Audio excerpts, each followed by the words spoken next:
1,00,000 cusec पेक्षा जास्त पाणी होतं. कधी स्वप्नात आपल्याला वाटलं नाही की एवढं पाणी येईल. धरणातलं पाणी आणि आपल्या फ्री कॅचमेंट एरियातलं पाणी हे सगळंच पाणी उतारावर तिकडे आलं आणि म्हणून हे सगळं संकट उभं राहिलेलं आहे. परंतु तुम्ही धीर घालू नका. आम्ही सगळेजण त्याला द्यायला मुक्त होते.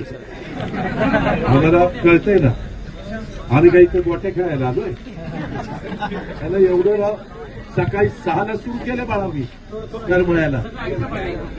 म्हणजे जे काम करतं ना त्याचीच मारा. बघा ना आता एवढं जीव तोडून चालतोय. आतून पण एका ठिकाणी जायचंय. आम्हालाही कळतंय ना, आम्ही लाडक्या बहिणींना आज किती मदत करतोय. आज 45,000 कोटी रुपये वर्षाला तिथं मदत करतोय. शेतकऱ्यांची वीज माफी केली, 20,000 कोटी रुपये भरतोय. इथं साधू वाल्लार माझा कार्यकर्ता यांनी मला रात्री फोन केला की दादा असं इथं